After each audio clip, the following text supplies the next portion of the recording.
சிம்மராசிக்கார நண்பர்களே, சிம்ம ராசி அப்படிங்கிறது ஒரு ஆளக்கூடிய ராசி அப்படின்னு சொல்லுவாங்க. சிம்ம ராசியில் பிறந்தவங்க கோவப்படுவாங்க, கஷ்டத்தை மட்டுமே அனுபவிச்சவங்க, குடும்பத்துக்காகவே வாழ்கிறவங்க, இதெல்லாம் தெரியும் சார், இதெல்லாம் நார்மலுங்க. இது வரைக்கும் பட்ட கஷ்டத்தெல்லாம் திரும்பி பார்க்குறது கூட நினைக்கல அப்படிங்கிற மாதிரிலாம் நிறைய பேர் இருப்பீங்க. கஷ்டத்தினால நிறைய கற்றுக்கிட்டவங்க அதிகம். அது வந்து கிரகத்தினுடைய ஒரு அடையாளம். நீங்கள் ஏதாவது கஷ்டப்பட்டு அதிலேருந்து நீங்கள் திருந்தி வந்திருக்கீங்க அப்படின்னா அது வந்து கிரகம் உங்களுக்கு சொல்லிக் கொடுக்கக்கூடிய பாடம். கேது திசையில் உடலை பற்றின பயம் வரும், சனி திசையில் வாழ்க்கையை பற்றின பயம் போயிருக்கும், பண விஷயங்களை பற்றி உங்களுக்கு தெரிய ஆரம்பிச்சிருக்கும். இந்த மாதிரி நிறைய விஷயங்கள் வந்து கற்றுக் கொடுக்கறதுக்காகவே இந்த கிரக பயிற்சிகள் வரும்.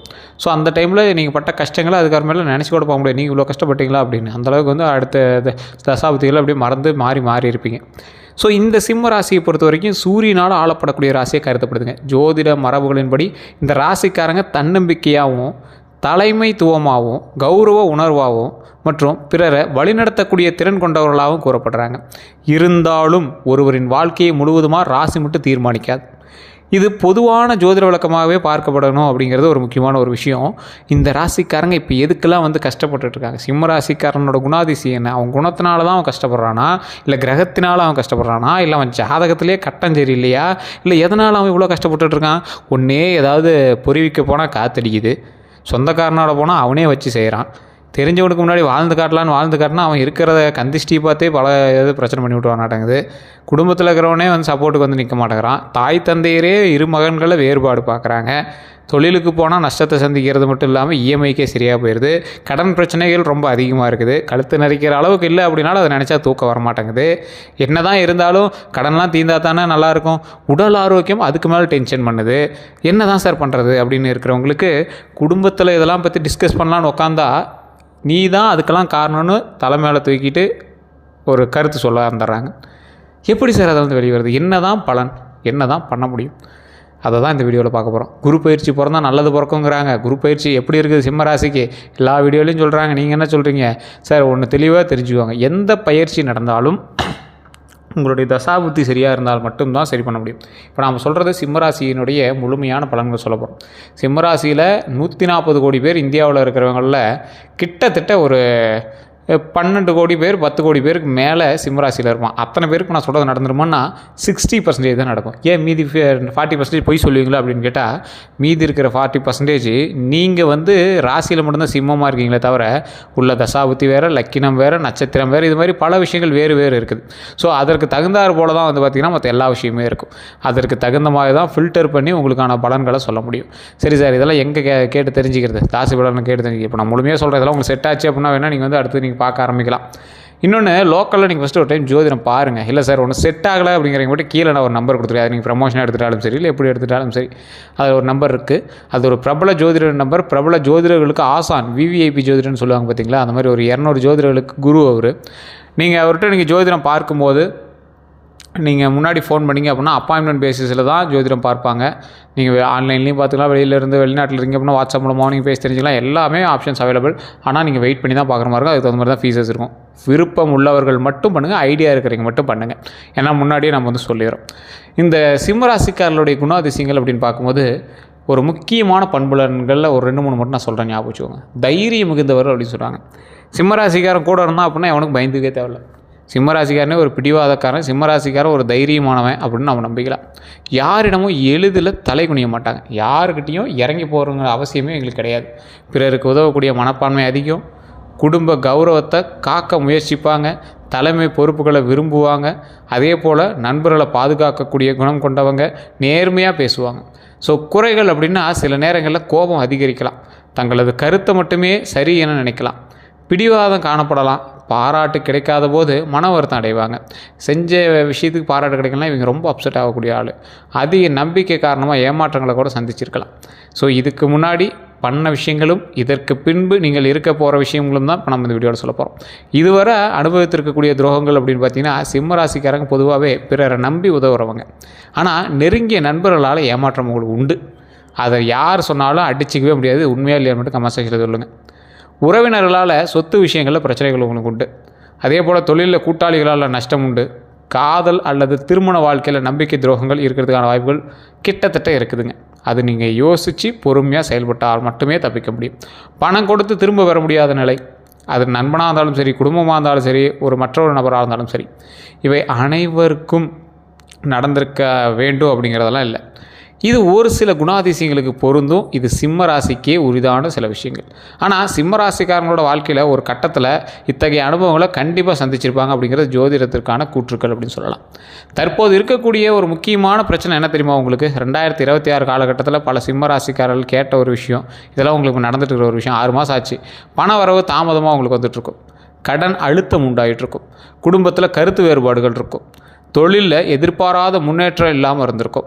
அதே போல் உடல் சோர்வு உங்களுக்கு அதிகமாகவே இருக்குங்க. மன அழுத்தமும் கண்டிப்பாக உங்களுக்கு இருக்கும். உறவினர்களில் பொறாமை கண்டிப்பாக உங்களுக்கு உண்டு. அதனால் நீங்கள் எது பண்ணாலும் ஒன்றும் வாய்ப்பு இல்லை, கொஞ்சம் பொறுமையாக தான் பண்ணணும் அப்படிங்கிற மாதிரி இருக்கும். இந்த மாதிரி விஷயங்கள்லாம் சந்திச்சிருக்கிறதுக்கான வாய்ப்புகள் கொஞ்சம் அதிகமாகவே இருக்கும். ஸோ இருந்தாலும் இனி வரக்கூடியங்களில் நீங்கள் யார்கிட்ட திரும்ப ஜாக்கிரதையாக இருக்கணும், யாரால் திரும்ப உங்களுக்கு ஆபத்து, அதை ஃபஸ்ட்டு தெரிஞ்சுவாங்க சிம்மராசிக்காரங்க. ஜோதிட பார்வையில் பார்க்கும்போது வெளிப்படையாகவே எதிரிகளை விட நெருக்கமானவர்களால் தான் உங்களுக்கு ஆபத்து, அவங்கள தான் நீங்கள் கவனமாக இருக்கணும் அப்படிங்கிறது ஒரு உண்மை. இது சிம்மராசிக்காரருக்கே உறுத்தான ஒரு விஷயம். பொறாமை கொண்ட உறவினர்கள்ட்டேருந்து நீங்கள் எச்சரிக்கையாக இருந்தே ஆகணும். பண விஷயங்களில் பழகும் நண்பர்கள்கிட்ட கொஞ்சம் எச்சரிக்கையாக இருங்க. போலியான நண்பர்கள்கிட்ட ரொம்ப எச்சரிக்கையாக இருங்க. அதிக வாக்குறுதிகளை கொடுக்காதீங்க. உங்கள்கிட்ட அதிக வாக்குறுதிகள் கொடுக்குறவங்ககிட்டையும் நீங்கள் எச்சரிக்கையாக இருங்க. இவங்ககிட்டலாம் எச்சரிக்கையாக இருப்பது ரொம்பவே நல்லது அப்படிங்கிறது மைண்டில் வச்சுக்கோங்க. சரி சார், இதெல்லாம் ஓகே. குரு பயிற்சி அதுக்கு தானே வெயிட் பண்ணிகிட்ருக்கோம். குரு பயிற்சி எப்படி அப்படின்னா, 2026 குரு பயிற்சி சிம்மராசிக்காரர்களுக்கு பல வகையில் முன்னேற்றத்துக்கான வாய்ப்புகளை உருவாக்கக்கூடிய ஒரு காலகட்டமாக இருக்குதுங்க. தொழிலில் பதவி உயர்வு வாய்ப்பு கண்டிப்பாக உண்டு. புதிய வேலை கண்டிப்பாக கிடைக்கும். அப்படி வாய்ப்புகள் இருக்கும் பட்சத்தில் உங்களுக்கு கண்டிப்பாக அமையும். வெளிநாட்டு வாய்ப்புகள் உருவாகலாம். அரசு தொடர்பான காரியங்களில் முன்னேற்றம் கண்டிப்பாக உண்டுங்க. பணம் அப்படிங்கிற விஷயத்தை பார்க்கும்போது பழைய கடன்களை குறைக்கிறதுக்கான வாய்ப்புகள் உண்டு. புதிய வருமானம் உருவாகலாம். நிலையான சேமிப்பு தொடங்கலாம். இந்த 3 விஷயங்களும் பண ரீதியான விஷயங்களும் உங்களுக்கு அமையும். சிம்மராசிக்காரர்களுக்கே ஒரு முக்கியமான ஒரு பாயிண்ட் அப்படின்னா குடும்ப விஷயத்தில் இந்த குரு பயிற்சியை பார்க்கும்போது குடும்பத்தில் அமைதி அதிகரிக்கக்கூடிய ஒரு காலகட்டமாக இது அமையுது. திருமண பேச்சுவார்த்தைகள் சாதகமாக அமையும். குழந்தைகளால் மகிழ்ச்சி கண்டிப்பாக உண்டுங்க. 2026 தமிழ் புத்தாண்டு முதல் நிலைமை அப்படின்னா, தமிழ் புத்தாண்டு பிறந்து 1 மாதத்துக்கு மேலே ஆகுது. குரு பயிற்சி வந்தாச்சு. இன்னும் மாற்றத்தை எதிர்பார்த்து காத்துட்டு இருந்த உங்களுக்கு மாற்றங்கள் கிடைக்கல. அப்படிங்கும்போது முதல் 4 மாதம் பொறாமையால் உங்களை சூழப்பட்ட நண்பர்கள்ட்ட நீங்கள் பொறுமை காக்கணும் அப்படிங்கிறது தான் முக்கியமானது. அது மட்டும் இல்லை, நிறைய இடத்துல பொறுமையாக இருந்தால் மட்டும்தான் அந்த இடத்துல நீங்கள் தப்பிக்க முடியும். வேலைப்பளு அதிகரிக்கக்கூடிய ஒரு காலகட்டமாக அந்த காலகட்டம் இருக்கும். செலவுகள் கூடுங்க. அடுத்த 4 மாதங்கள்னு பார்க்கும்போது புதிய வாய்ப்புகள் ஏற்படும். தொழிலில் வளர்ச்சி உண்டு. பண வரவு அதிகரிக்குங்க. கடைசி 4 மாதங்கள் குடும்ப மகிழ்ச்சி உண்டு. சொத்து தொடர்பான நல்ல செய்திகள் சேரும். நீண்ட நாள் ஆசைகள் நிறைவேறுங்க. சொத்தோட பலன்கள் அப்படின்னு பார்க்கும்போது சிம்மராசிக்காரர்களுக்கு நிலம் வாங்கக்கூடிய யோகம் உண்டு. வீடு கட்டும் எண்ணம் நிறைவேற வாய்ப்பு உண்டுங்க. பூர்வீக சொத்து பிரச்சனைகளில் தீர்வு உண்டு. முதலீடுகள் மூலமாக லாபம் அதிகரிக்குங்க. முதலீடுகள் மூலமாக லாபம் அதிகரிக்கக்கூடிய ஒரு காலகட்டம். சிலருக்கு ஆவணங்களை சரிபார்க்காமல் கையெழுத்திட வேண்டாம் அப்படிங்கிறத மைண்டில் ஞாபகம் வச்சுக்கோங்க. எந்த இடத்துலையுமே சரி, சும்மா ஒருத்தர் கேட்குறாங்க சார், ஒரு கையெழுத்து போகிறது கேட்குறாங்க, அவங்க கேட்குறாங்க, எங்கே கையெழுத்து கேட்டாலும் சரி, நீங்கள் எச்சரிக்கையாக இருந்துக்கோங்க. கூட்டு சொத்துக்களில் கவனம் தேவை. பார்ட்னரோடு நீங்கள் கூட்டு சொத்துக்கள் வாங்கியிருக்கீங்க, இல்லை பட்டா ஒரே மாதிரி இருக்குது, இந்த மாதிரி விஷயங்களில் நீங்கள் ரொம்ப கவனமாக இருந்தே ஆகணும் அப்படிங்கிற ஒரு காலகட்டம். வண்டி வாகனத்தில் யோகம் உண்டு. 2026 இருசக்கர வாகனம் வாங்கும் வாய்ப்பு உண்டுங்க.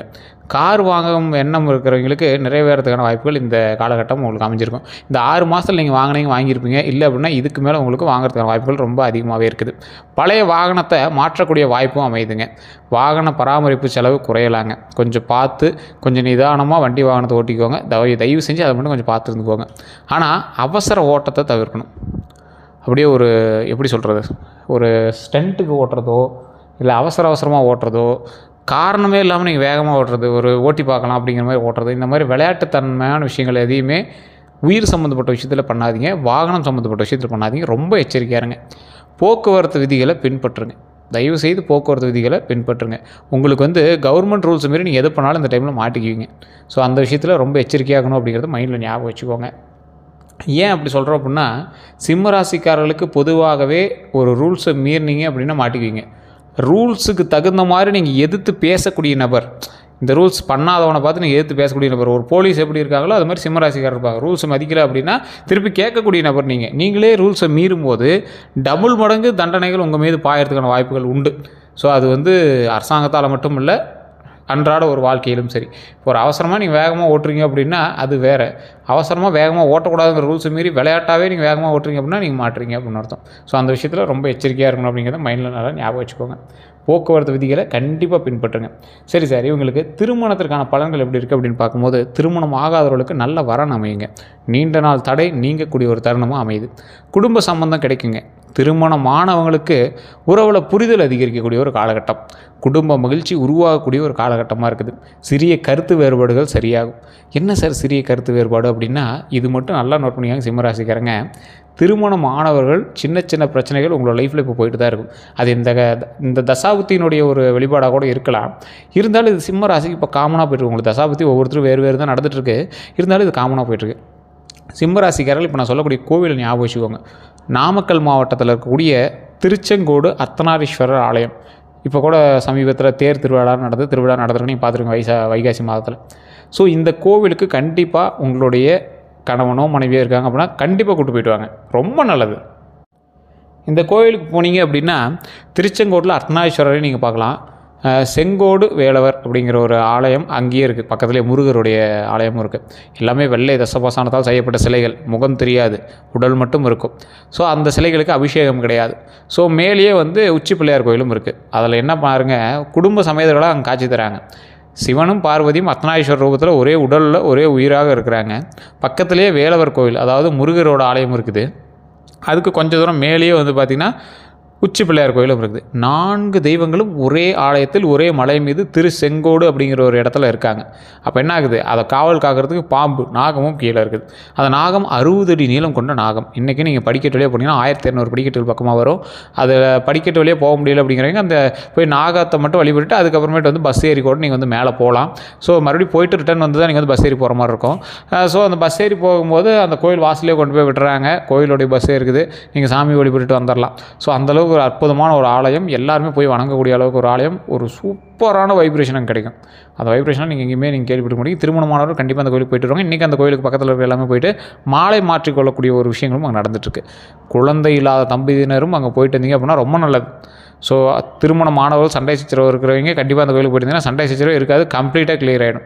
அந்த அளவுக்கு ஒரு அற்புதமான ஒரு ஆலயமாக அந்த ஆலயம் கருதப்படுது அப்படிங்கிறத மைண்டில் ஞாபகம் வச்சுக்கோங்க. கண்டிப்பாக உங்களுக்கு எப்போ ஃப்ரீ டைம் கிடைச்சாலும் சரி, சரியான நாளில் அந்த கோயில் வளர்பிறை டைமில் இந்த கோயிலை வழிபட்டு இருந்தீங்க அப்படின்னா ரொம்ப நல்லது. அமாவாசை டைமில் நிறைய கூட்டங்கள் அங்கே வருது. அங்கே மரகதலிங்கத்துக்கு அபிஷேகம் நடக்கும். ஒரு குறிப்பிட்ட காலகட்டத்தில் காலை நேரத்தில் அந்த அபிஷேகம் பண்ணுவாங்க. சில எப்பயாவது ஒரு டைம் தான் அந்த பண்ணுவாங்க, குறிப்பிட்ட நாட்களில் தான் பண்ணுவாங்க. ஸோ அதுவுமே உங்களுக்கு டைம் கிடைக்கும் பட்சத்தில் நீங்கள் பார்க்குறது ரொம்ப ஒரு புண்ணியம் அப்படின்னு சொல்லப்படுதுங்க. அதே போல் குழந்தை பாக்கியம், குழந்தை வரம் எதிர்பார்க்குறவங்களுக்கு நல்ல காலம். குழந்தைகளினுடைய கல்வியில் முன்னேற்றம் உண்டு. குழந்தைகள் மூலமாக பெருமை உண்டு. தொழில் மற்றும் வியாபாரத்தில் புதிய ஒப்பந்தங்கள் உங்களுக்கு கிடைக்குங்க. வாடிக்கையாளர்களால் அதிகரிப்பு, அதாவது வாடிக்கையாளர்கள் அதிகமாவாங்க, அவங்க நண்பராகவே மாறதுக்கான வாய்ப்புகள் அதிகம். கூட்டுத் தொழிலில் கவனமாக இருங்க. உழைப்பிற்கு ஏற்ற பலன் கண்டிப்பாக கிடைக்கும். இருந்தாலும் எச்சரிக்கையோடு தான் நீங்கள் செயல்படணும். உடல் நலம் அப்படின்னு பார்க்கும்போது கவனம் தேவைப்படக்கூடிய விஷயங்கள் என்ன அப்படின்னா, ரத்த அழுத்தத்தில் கொஞ்சம் கவனமாக இருங்க. இதயம் தொடர்பான பரிசோதனைகள்லாம் கொஞ்சம் செக் பண்ணிக்கோங்க. கண் சோர்வு இந்த மாதிரி ஏதாவது இருந்துச்சு, கண் ட்ரைனஸ் அதெல்லாம் கொஞ்சம் செக் பண்ணிக்கோங்க. தூக்கமின்மை இருந்துச்சுன்னா நல்லா தூங்கி எந்திரிங்க. மன அழுத்தத்தை இல்லாமல் பார்த்துக்கோங்க. நல்லா தூங்கி எந்திரிச்சு உடம்பு ஆரோக்கியமாக பார்த்துக்கோங்க. தினசரி நடைப்பயிற்சி நன்மையை தருங்க. ஆன்மீக பலன் அப்படின்னு பார்க்கும்போது சிம்மராசிக்காரர்களுக்கு சூரிய நமஸ்காரம் பண்ணுறது ரொம்பவே நல்லதுங்க. சிவ வழிபாடு ரொம்ப நல்லது. முருகன் வழிபாடு ரொம்ப நல்லது. ஆஞ்சநேயர் தரிசனம் ரொம்ப ஒரு புண்ணியம். மன அமைதி அதிகரிக்கக்கூடிய ஒரு முக்கியமான சில விஷயமாக இந்த நாட்கள் உங்களுக்கு அமையும் அப்படிங்கிறத ஞாபகம் வச்சுக்கோங்க. சரி சார், இதெல்லாம் ஓகே. அடுத்த 12 நாள் எப்படி இருக்க போகுது, அதுதான் இந்த வீடியோ பார்க்குறதுக்கு காரணமே. அடுத்த 12 நாள் இன்னும் நிறைய பேர் கேட்குறது தான். சார் இந்த வீடியோ நாங்கள் பார்க்குறதுக்கு காரணமே அடுத்த 12 நாள் எப்படி இருக்க போகுது அப்படிங்கிறத தெரிஞ்சுக்கணும் தான் அப்படிங்கிறீங்க. சார் முதல் 3 நாட்கள் தாமதமான காரியங்கள் நகருங்க. உங்களுடைய விஷயங்கள் எல்லாமே கொஞ்சம் ஸ்லோவாக தான், ஸ்டடியாக தான் அப்படி மூவ் ஆக ஆரம்பிக்கும். எதிர்பாராத தகவல் உங்களுக்கு கிடைக்கும். 4 to 6வது நாள் பண வரவு வாய்ப்பு உண்டுங்க. குடும்ப ஆலோசனைகள் கண்டிப்பாக உண்டு. அதே போல் குடும்ப ஆலோசனையை பண்ணும்போது சண்டை சச்சரவு வரதுக்கு வாய்ப்புகள் இருக்குது. அதை கொஞ்சம் பார்த்து நிதானமாக பண்ணுறது ரொம்பவே நல்லது. அடுத்தது 7 to 9வது நாள் புதிய நபர்களை அறிமுகமாவாங்க. தொழிலில் முன்னேற்ற அறிகுறிகள் உங்களுக்கே தென்பட ஆரம்பிக்கும். அடுத்தது 10 to 12வது நாள் தான் மன நிம்மதியவே நீங்கள் பார்ப்பீங்க. பயணம் தொடர்பான வாய்ப்புகள் கிடைக்கும். நல்ல செய்தி கிடைக்கக்கூடிய ஒரு காலகட்டமாக அமையுங்க. சரிங்க, இந்த மொத்தமாக ஒரு விஷயம் சொல்லுவாங்கள்ல, 2026 ஆங்கில புத்தாண்டு பிறந்துச்சு. அதுக்கப்புறம் தமிழ் புத்தாண்டு பிறந்துச்சு. அதற்கு பிறகு குரு பயிற்சி வரப்போகுது. தமிழ் புத்தாண்டு முடிஞ்சு 1 மாதம் பக்கமாக ஆக போகுது. இந்த 2026 தமிழ் புத்தாண்டுக்கு பிறகு சிம்ம ராசிக்காரர்களுக்கு எந்தெந்த விஷயத்தில் முன்னேற்றம் எப்படிலாம் இருந்துச்சு அப்படின்னு பார்க்கும்போது, தொழிலில் முன்னேற்றம் கண்டிப்பாக உண்டு அப்படின்னு சொல்லலாம். பணவரவு உயர்வு உண்டு அப்படின்னு சொல்லலாம். சொத்து சேர்க்கை, சொத்துமே சிம்மராசிக்காரர்களை பொறுத்த வரைக்கும் உங்களுடைய தாய் தந்தையரோட சொத்து உங்களுக்கு நிலைக்கும். நீங்கள் சம்பாதிக்கக்கூடியவரோட சொத்து பிரச்சனை இல்லாத சொத்துக்களாக நீங்கள் உருவாக்கிட்டீங்க அப்படின்னா உங்களுக்கு அப்படியே வம்சாவளியே வர ஆரம்பிச்சிடும். ஸோ அதனால் சொத்துக்கள் சேர்க்கும் போது கவனமாகவும் நல்ல சொத்துக்களாக சேர்க்குறது ரொம்பவே அவசியம் அப்படிங்கிறது ஞாபகம் வச்சுக்கோங்க. வாகன யோகம் கண்டிப்பாக உண்டு. சிம்மராசியை பொறுத்தவரை கண்டிப்பாக வாகன யோகம் உண்டு. ஒரு வண்டியெலாம் இல்லை, நீங்கள் எப்படி ஒரு 5-6 வண்டியாவது வச்சுட்டே இருப்பீங்க. அந்தளவுக்கு நல்ல ஒரு பணபலமாக இருக்கக்கூடிய ஒரு நபராக நீங்கள் இருப்பீங்க. அதே போல் குடும்ப மகிழ்ச்சி கண்டிப்பாக உண்டு. அதை நீங்கள் நினச்சி கவலையப்பட தேவையில்லை. குடும்பத்தில் நல்ல மகிழ்ச்சி உண்டாகும். கடன் பிரச்சனைகள் தீரக்கூடிய ஒரு காலகட்டமாக இந்த காலகட்டங்கள் மாறும். இந்த காலகட்டத்தில் திருமணம் மற்றும் குழந்தை தொடர்பான நல்ல முன்னேற்றங்கள் உங்களுக்கு கிடைக்கும். தெய்வ வழிபாடு மட்டும்தான் உங்களுக்கு இன்னும் பல நன்மைகளை அள்ளி கொடுக்கும். அதனால் தெய்வ வழிபாடு மட்டும் விட்டுறாதீங்க. அதே போல் இந்த முன்னேற்றங்கள் எல்லாமே உருவாகக்கூடிய வாய்ப்புகள் இருப்பதாக ஜோதிட விளக்கம் சொல்லுதே தவிர மற்றபடி உங்களுடைய தனிப்படையான ஜாதகத்தை செக் பண்ணால் தான் முழுமையாக சொல்ல முடியும். அதே நேரத்தில் பண விஷயங்கள் எச்சரிக்கையாக இருங்க. கோப கட்டுப்பாடு கண்டிப்பாக வேணும். மற்றும் நெருங்கியவர்கள்ட்ட தேர்ந்தெடுத்து நம்புவது ரொம்பவே முக்கியம். உழைப்பும் சரியான முடிவுகளும் இணைந்தால் 2026 ஆங்கில புத்தாண்டு எப்படி உங்களுக்கு ஸ்டார்ட் ஆச்சோ சார் அதே ஒரு மோசமாக தானே சார் இருந்துச்சு அப்படின்னா அந்த 6 மாதத்தை விட்டுருங்க. அடுத்த இந்த 6 மாதம் 2026 ஆண்டு பல சிம்ம ராசிக்காரர்களுக்கு முன்னேற்றம் தரக்கூடிய ஆண்டாக அமையும். அப்படிங்கிறதுல நீங்கள் கவலைப்பட தேவையில்லை. கண்டிப்பாக இறை வழிபாடு பண்ணுங்கள். ஃபஸ்ட்டு குலதெய்வ வழிபாடு பண்ணுங்கள். இந்த காலகட்டத்தில் நீங்கள் வணங்க வேண்டிய தெய்வம் உங்களோட குலதெய்வம் ஃபஸ்ட்டு. அதற்கு பிறகு சிம்ம ராசி அப்படின்னா சிங்கமுகம் அப்படிங்கிறது நிறைய பேர் தெரியும். ஆஞ்சநேயர் வழிபாடும் ரொம்ப நல்லது. அதே போல் நரசிம்மர் வழிபாடும் உங்களுக்கு ரொம்ப நல்லது. நரசிம்மர் இருக்கிற இடத்துல ஆஞ்சநேயர் கண்டிப்பாக இருப்பார். 2 தெய்வங்களும் இருக்கக்கூடிய ஆலயத்துக்கு நீங்கள் போய் வழிபட்டிங்க அப்படின்னா ரொம்ப நல்லது. ஸோ இதை நீங்கள் போய் வழிபடும்போது ஓம் ஆஞ்சநேயரை போற்றி, ஓம் ஆஞ்சநேயரை போற்றி, ஓம் ஆஞ்சநேயரை போற்றி, அதே மாதிரி ஓம் நரசிம்மரை போற்றி, ஓம் நரசிம்மரை போற்றி, ஓம் நரசிம்மரை போற்றி அப்படின்னு வழிபடுங்க. ஓம் அகோபில நரசிம்மரை போற்றி, ஓம் அகோபில நரசிம்மரை போற்றி, ஓம் அகோபில நரசிம்மரை போற்றின்னு வழிபடுங்க. அது நல்லது. அதே போல் ஓம் லட்சுமி நரசிம்மரை போற்றி, ஓம் லட்சுமி நரசிம்மரை போற்றி, ஓம் லட்சுமி நரசிம்மரை போற்றி அப்படின்னு வழிபடுங்க. இது தைரியத்துக்கும் பணவரவுக்கும் உதவக்கூடிய ஒரு தெய்வங்களாக இந்த சிம்ம ராசிக்காரர்கள் மட்டும் இல்லை எல்லா ராசிக்காரர்களுக்குமே இது உதவக்கூடிய ஒரு அற்புதமான தெய்வங்களாக இருந்துட்டு இருக்காங்க. ஸோ அது மட்டும் இந்த ராசிக்காரர்கள் வேறு ஏதாவது சந்தேகங்கள் இருக்கும் அப்படிங்கிற பட்சத்தில் நீங்கள் ஜோதிட ரீதியான தகவல்கள் தெரிஞ்சுக்கணும்னா கீழே ஒரு நம்பர் கொடுத்து அந்த நம்பருக்கு நீங்கள் ஃபோன் பண்ணி பேசி தெரிஞ்சுக்கலாம். இது பெய்டு தான். ஸோ நீங்கள் பேசுகிறீங்க அப்படின்னா உங்களுடைய பிறந்த தேதி, பிறந்த நேரம், பிறந்த ஊரை நீங்கள் சொல்லி நீங்கள் பேசிக்கலாம். அப்பாயின்மெண்ட் பேசுறது தான் ஜோதிடம் பார்ப்பாங்க. உங்களுக்கு விருப்பம் உள்ளவர்கள் மட்டும் நீங்கள் பார்த்து தெரிஞ்சிக்கலாம். அதே போல் இப்போ நம்ம சொன்னதெல்லாம் உண்மையாக இல்லையான்னு மறக்காம கமெண்ட் செக்ஷனில் பதிவிடுங்க. இதுவரை நம்ம சேனலில் ஃபாலோ பண்ண மட்டும் ஃபாலோ பண்ணிக்கோங்க. சப்ஸ்கிரைப் பண்ண சப்ஸ்கிரைப் பக்கத்தில் பெல் பட்டன் மறக்காம ப்ரெஸ் பண்ணிக்கோங்க. எல்லாருக்கும் இந்த வீடியோவை ஷேர் பண்ணுங்கள். எல்லோருக்கும் நன்றி நண்பர்களே.